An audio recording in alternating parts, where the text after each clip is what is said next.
This is KGW News at Sunrise. Good morning. Thanks for getting up with us on this Saturday morning. I'm Tim Gordon. This morning on Sunrise, looking back at a fatal police shooting. The man's family releases video from the night. We'll hear from them coming up. And a lot of you aren't going to like the sound of this. Why doctors and parents in Washington are asking all of us to mask up. But before we get to all that, let's check in with Daisy Caballero for our first look at the Saturday forecast. Good morning, Daisy. Good morning, Tim, and good morning to all of our amazing viewers.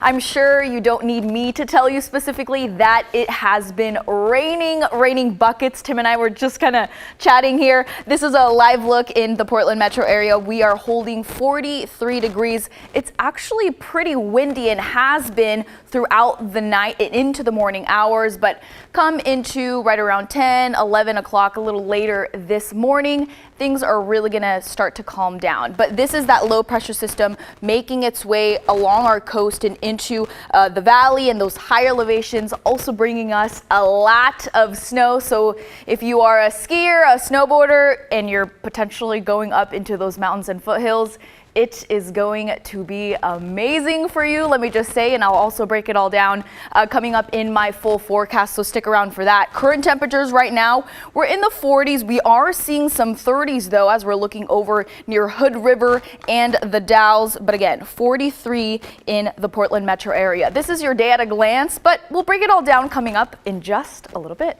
All right, Daisy, thank you. Well, the family of a man shot and killed by police just released video of the deadly incident. A grand jury cleared a trooper and a deputy of wrongdoing 2 weeks ago. Now Derek Clark's mother wants the public to see the videos. And we want to warn viewers that the footage is painful and difficult to watch. Alma McCarty has the story. In late November, a Clackamas County grand jury determined 2 law enforcement officers would not face criminal charges in the shooting death of Derek Clark, a 24-year-old man from Tigard. At the time of his death, his family says Clark was a teacher in training with a nonprofit providing support and counseling to inmates. On Friday, Clark's mother, Sarah Miles, and her attorney released police body cam and dash cam video, saying she is angry about the grand jury's decision to clear the Oregon State Police trooper and the Clackamas County Sheriff's deputy of wrongdoing.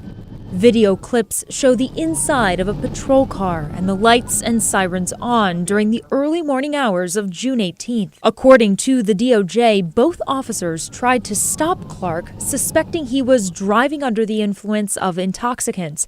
When he didn't stop, they followed on a high-speed chase. Then Clark's car stopped in a ditch. 1915, he crashed. The situation escalated in around 6 seconds as officers, then Clark, step out of the vehicles. Show me your hands! Hands up! Hands up! Hands up!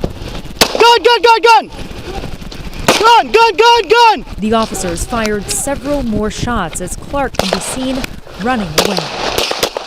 In a statement, Clark's mother says, "No one has yet to tell me why my son was shot in the first place.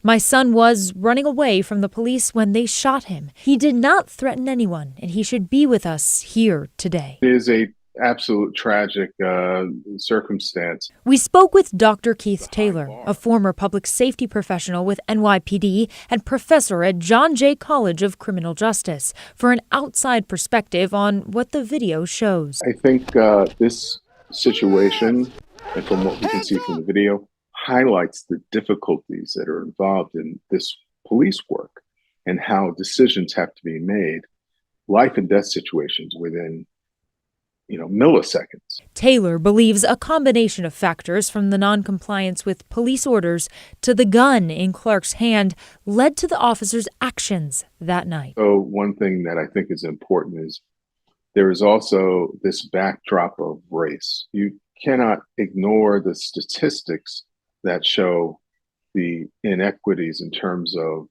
when lethal force is used and how it's used based on race. But you also have to look at the individual actions that are involved in each of these cases. Clark's family wants the release of the grand jury transcript. Their lawyer tells us they do intend to file a lawsuit. Well, the Portland Police Bureau is changing its policy about naming officers who use deadly force. The Bureau will now release the names of officers within 15 days of any incidents. The previous policy required the department to identify officers within 24 hours. But since this July, PPB has withheld the names of officers in these types of incidents, citing credible safety threats to officers. The FBI requested the Bureau temporarily withhold the names, pending investigations into those threats. Meantime, homicide detectives are investigating a suspicious death in southeast Portland. Portland police say a body was found in the Powell Butte Nature Park a little after 3 o'clock Friday afternoon. Detectives are asking anyone with information to contact police. One person also died in a possible stabbing in southeast Portland's Centennial neighborhood. This happened late Friday morning along southeast Powell at 170th Avenue. Police have told us so far they've detained one person in the case, and they are not looking for more suspects. It all started with reports of a disturbance at the Meadow Park East apartments. Officers found a person injured with possible stab wounds. The victim died. People in the area told us the violence is troubling. Yeah, it seems to be happening every couple days. I mean, you look on the news, you hear something happening like every 2 days. And it's just like, I don't know, I feel like we're living in Chicago or something, honestly. That's pretty much what it feels like. And it's like no one can do anything. I mean, it feels like that's just kind of like a dead end thing. And it's sad because it doesn't have to be that way. And I'm not even sure it got to be this way, honestly.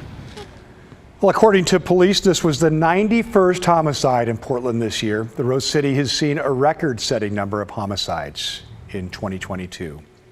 Well, up in Washington, more than 30 of the state's top health officials are now recommending people wear masks indoors again. They say we're seeing an unprecedented surge in RSV, flu, and COVID cases. But doctors are not the only ones delivering the message. So are a lot of parents. Julie Calhoun takes us to Seattle. She was really struggling to breathe. Rachel Smart's 8-month-old daughter recently hospitalized for RSV.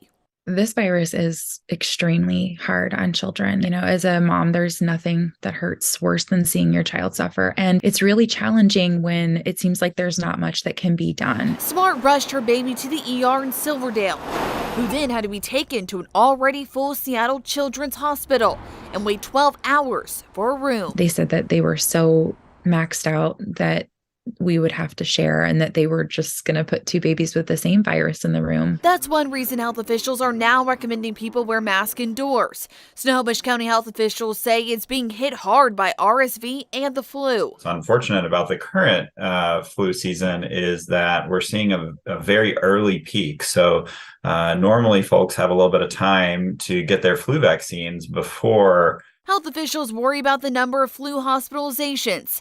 The mask recommendation comes as flu deaths in the state doubled in just a week. The state health department reports 26 flu-related deaths as of December 3rd, including 3 children. Because people haven't had flu or RSV nearly as much over the last few years, that's probably also contributing to the severity of this flu season and how quickly it's starting up. Doctors note a shortage of children's medication, and this photo taken Thursday at a Seattle pharmacy shows the shelves wiped out. And as Rachel's daughter is on the mend, she doesn't mind masking up again. If wearing a mask inside or outside or at any time of the day can prevent another family from having to go through what we just went through, watching our child struggle, then let's put those masks back on. Well, still to come on Sunrise, cleaning up downtown Portland, 1 block at a time. We'll hear from volunteers who are making an effort to keep the Rose City fresh.